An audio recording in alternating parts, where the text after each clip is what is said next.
Now, I've had a request for a fly, and you'll see a photograph coming up just now. And basically that's the photograph I was sent, which includes the dressing. And so basically I'm going to tie that on, I'm going to tie it on a double. Basically, just to give you an idea how it's tied on the double. Now, it's one I haven't tied before. It's very similar style to like a rusty rat. Now, the wing of the fly is badger, but I'm going to be using grey squirrel, which is a really good sub for badger anyway, and it's used a lot. There's 2 or 3 fibres used that's similar in this, but it's the easiest hair to find, so if you've got the grey squirrel you should be able to tie it. And for the rest of the fly it's reasonably simple.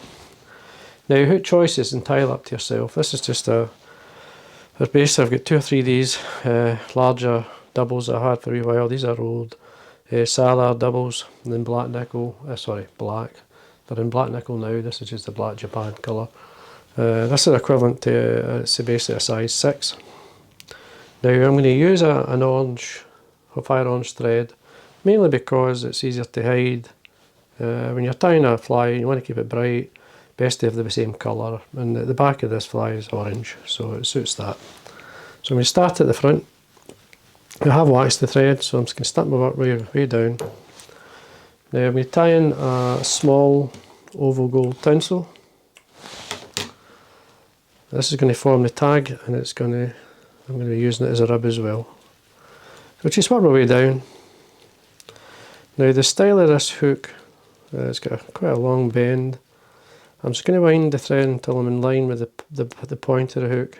Some hooks you may have to be in line with the barb, or just between the point and the barb, it depends. And then I'm going to wind 4 turns to form the tag down the way. Into the 5th turn I'm going to come between the hooks. I'm going to show you this. So basically this is going to lock it in, so there you go, between, pulling it tight, and then use the thread to catch it in and hold. But I'm going to continue up halfway in this case, because the body, half the body is hot orange. I'm going to fold it back, keeping it underneath, and that will give me a rib. Now what this does, it basically obviously makes it easier, saves a bit of time. You've got your rib in, but it separates the tag from the rib itself, because sometimes the tag and rib are formed by the same piece, and if the tag goes, so does the rib. This way it's separated. So now for the tail, in the dressing it says use golden pheasant crest. So the golden pheasant crest feather. Now feathers nowadays are not just as heavy as they used to be. I'm going to use 2 in this for this size, just to thicken up a bit. So I'm going to lay one on top of the other. Just bring them together. Get the tail, make sure the tips are the same length. Now there is a slight twist in this feather. Catch this on. Now the length of the tail, again, it's up to yourself really.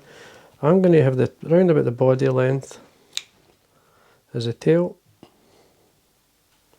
with a natural curve coming up and away from the bit of the hook itself.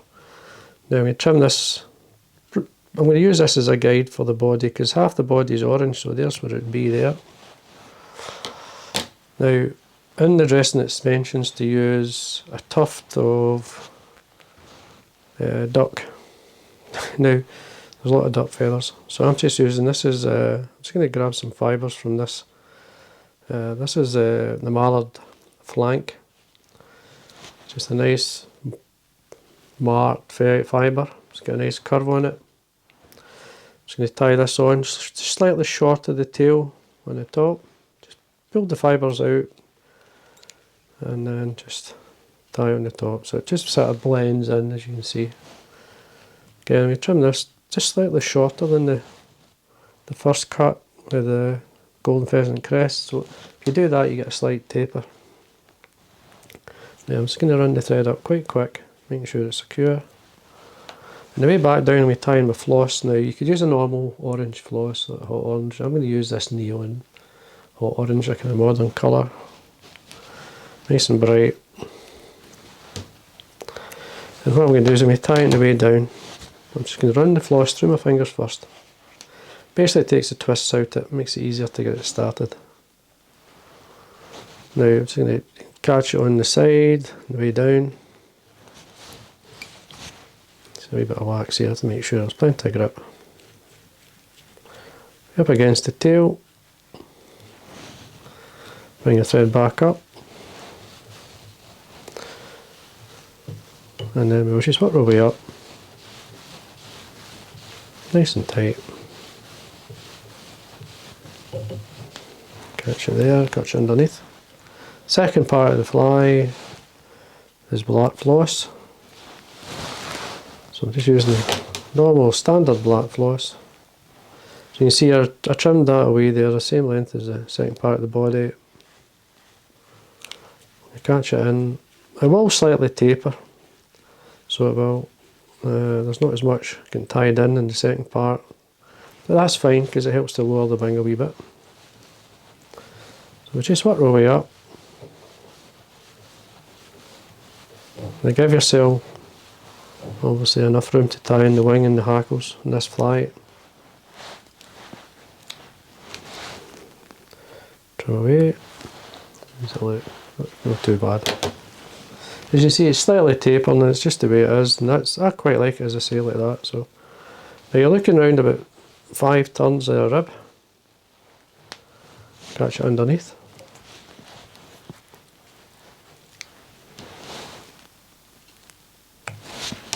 Trim that away. Just checking my tail here. Sometimes when you do the first turn of the floss, it can catch the tail. It's just as you bring it over, so what you can actually do is bring it back.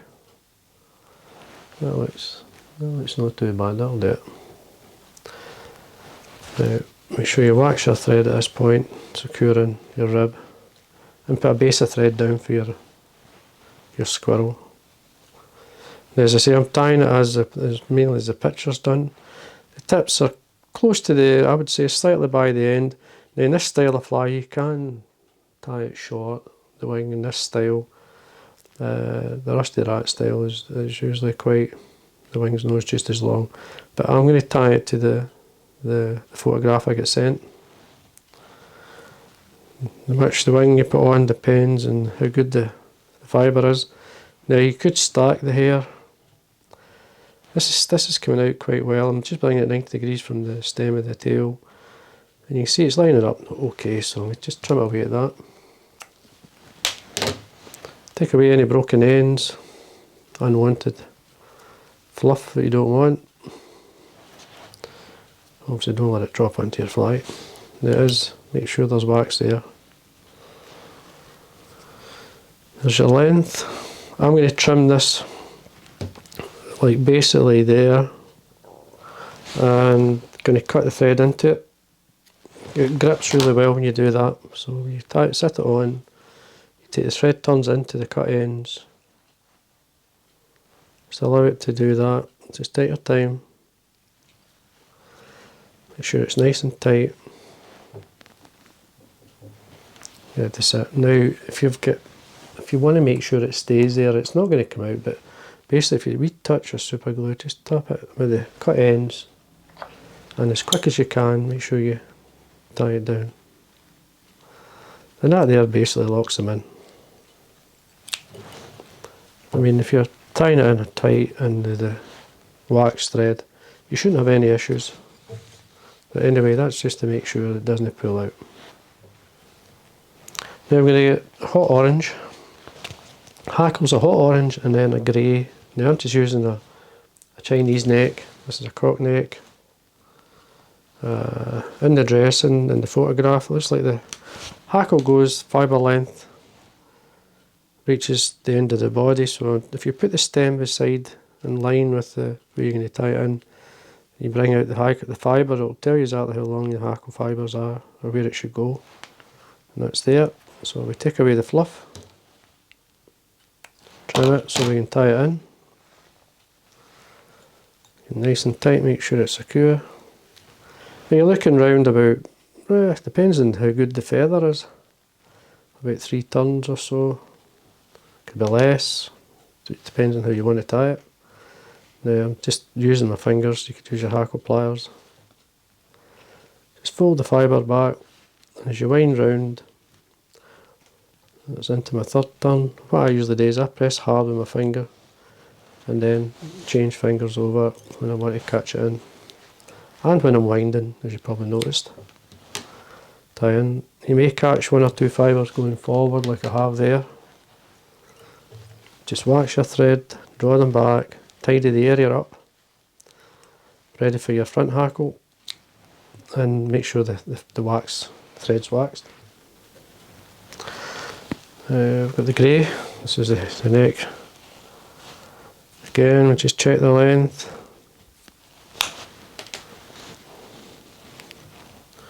It's fine, just where you want to tie it in, take away the fluff.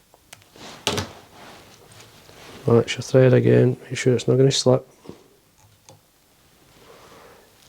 2 or 3 turns in here. And again, I'm always thinking of putting the thread turns, making sure they're secure. There's a nice base of thread down for winding the hackle. Maybe they could just put the same number of turns. Nice straight turns. Or it could be less, depending on how you feel it should be. I'm just going to do another. Basically, it's going to work out the same. Just checking it out. I've got to go back here because I let it go.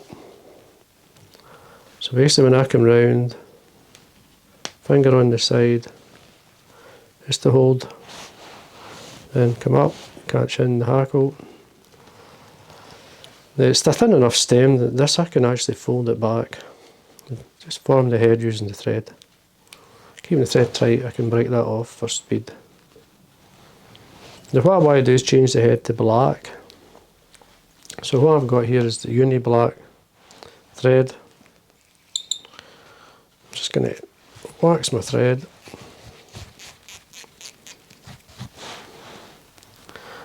Just tie over the top of the fire orange. Now you could keep the head of fire orange if you want. You could have 2 of the colours. So you can trim away the thread.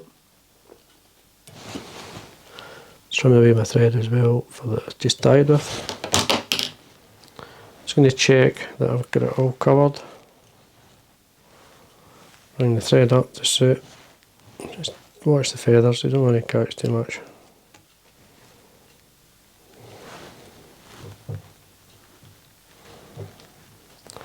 Just checking before I tie it off. So a nice shape in the head. You could just use black varnish if you wanted to change the colour as well.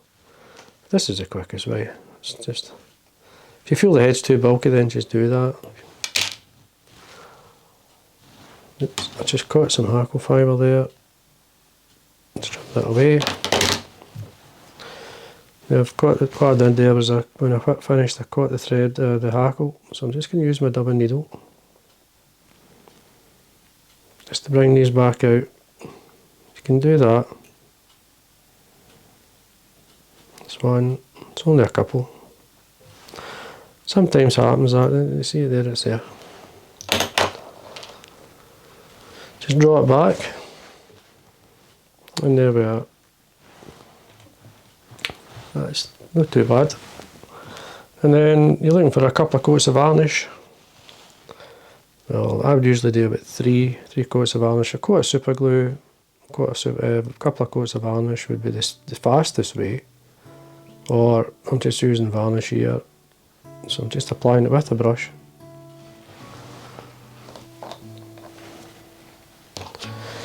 This will dry reasonably quick. You obviously got to build it up over a couple of days. I mean, at least overnight for the couple of coats to dry. Then you add your last on, and there you are. And that's it. That's as close to the photograph. It's a nice enough fly. It looks quite good, and I'm sure it'll catch fish. It's a nice style, nice colour combination. So anyway, I hope you enjoyed that. Again, if you enjoy the videos, please subscribe. It does help, and it shows that people are watching. And again, until next time.